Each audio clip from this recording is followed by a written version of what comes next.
Some people call them a Buddha bowl, others call it a Nourish bowl, whatever you want to call it. They are like the simplest, most delicious meal for maintaining a healthy, whole plant food diet and lifestyle. I'll show you how to make it right now. Hey everybody, this is Dylan. We are back for not another recipe video, but this one is more like, well, it's a formulator video. Kind of like our Starch Blaster formulator, where I didn't give you a specific recipe for Starch Blaster. I gave you a formula that Reebs made. She made you another one. This one's for Nourish Bowls or Buddha Bowls. The idea is that you've got a concept now that you can apply to preparing your own meals of food that you eat day in and day out. In our opinion, the key to a delicious Nourish bowl is like 5 or 6 simple categories, let's say. And those are listed over on the left here of the Nourish bowl formulator. You've got your grains and starches, veggies, greens, beans, which is just more starches, but in a different form. And then you've got a sauce, which you gotta have a sauce to make it all taste good. And then optionally, a healthy plant fat. If you're working on weight loss, then maybe it doesn't make sense to include very much fat. You wanna keep this as calorie dilute as possible, and that makes sense. So the fat may be optional for you depending on where you are. So as you can see, Reebs has the Reebs favorite meal and the sushi bowl are on here. We've already made those into videos. Today we're doing a harvest bowl and we're giving you access to this formulator, which I think you should definitely download. Put it on the fridge. It's not that any one of these 4 Nourish bowls that we've outlined here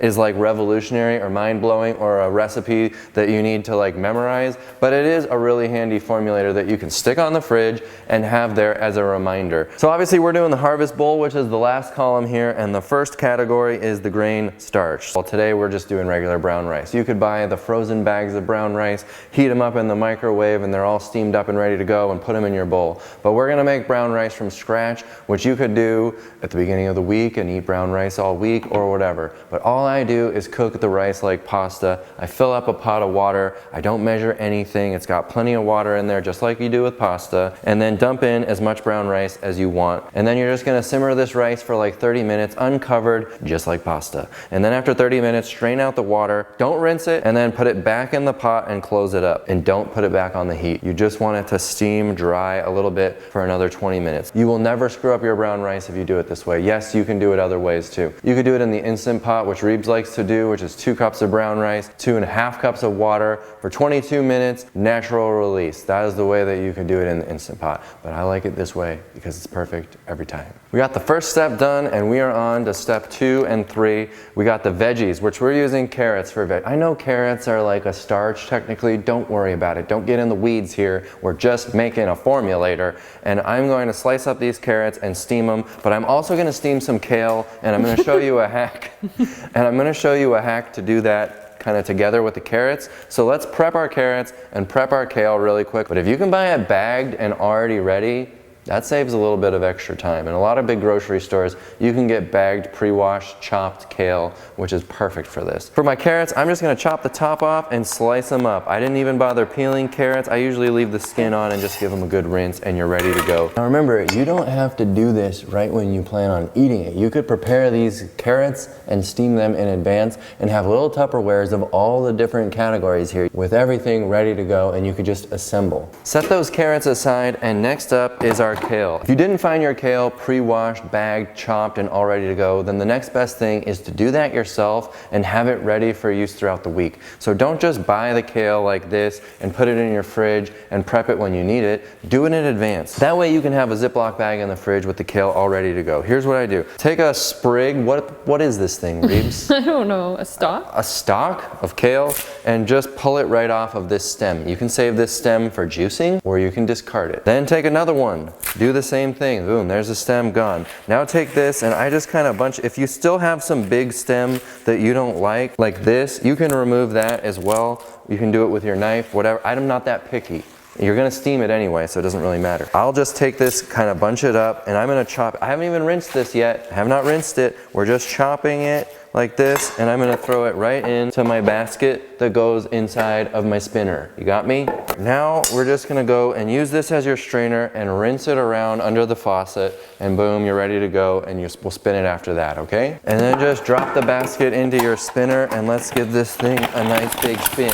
If you were going straight into your steamer, you obviously don't need to spin this dry, because what's the point? But if you were gonna store this in the fridge all week, if you put this in a Ziploc bag all sealed up, it's gonna last really nicely, and you'll have ready kale for all week long. No excuses to cut corners, am I right? Let's get to the stove. Steaming is like the easiest thing in the world. I'm doing it with my steamer pot here, but you can do it with anything. You could use one of these little collapsible steamers and just put it in whatever pot you got. And in the last couple of minutes before the carrots are done, we'll throw our kale right on top, and then we can steam everything together. And boom, we knocked out both categories in one. Would you look at that? And the next category on our Nourish Bowl formulator is beans. This one calls for kidney beans. And all I did was open a can, rinse them, and put them back in this bowl. You could do multiple cans if you're prepping for the full week. Whatever is easy for you. We've just done super simple ingredients so far. The rice, the carrots, the kale, the beans. We need something to go on top that adds that flavor and makes it all worthwhile, and that is the sauce. Don't overthink this. If you want to save some time, you should just go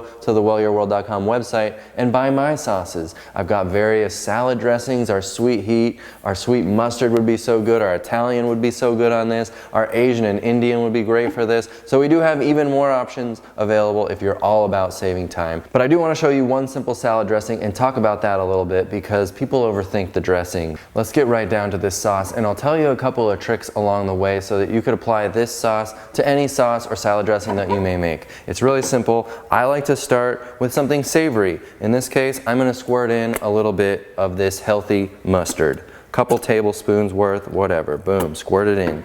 Then the other two savory things for me are always like garlic and onion. I've got some onion powder and some minced garlic. Throw that in to the blender. Then next for me is I like things to have a little bit of spice. I don't always, not all my salad dressings have spice, but this one I do like to have a little bit of spice in the form of some chipotle pepper. So I've got some chipotle powder. You could use a chipotle pepper. We're gonna grind it in the blender, so it could be a whole pepper if that's what you find, dried up. And I've got like a half a teaspoon to a teaspoon or so of some chipotle. Next up, something sour. I like a little bit of apple cider vinegar. We'll pour in a touch, but I also love lemon juice. So I'm gonna do a little bit of both. We'll just throw in maybe the juice from half of a lemon. Then to balance that out, you need something a little bit sweet. Not necessarily because you want it to be like a straight up sweet flavored sauce, which you can do, but just to balance out some of the acidity. You don't necessarily have to sweeten it so much that you just overtly taste it. This here is 5 deglet dates.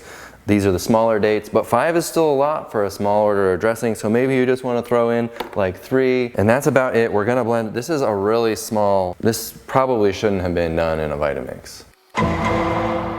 Y'all, what was I thinking? Do this in a little bullet blender. We're just making a tiny bit of sauce. The Vitamix is not a great tool for that. I added a little bit of water and it is the perfect consistency. Let's see how the flavor is. Yes, oh, it's a little spicy. I love this sauce. Let's make a harvest bowl. Just grab that kale out and fill up that bowl.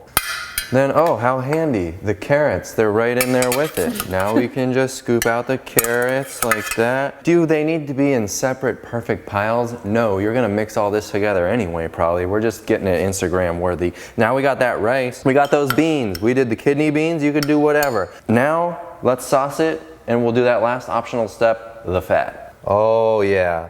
Oh, look at that go. I've got some sunflower seeds. Remember, this is optional, but I love a little bit of fat. It gives me that richness that I so desire.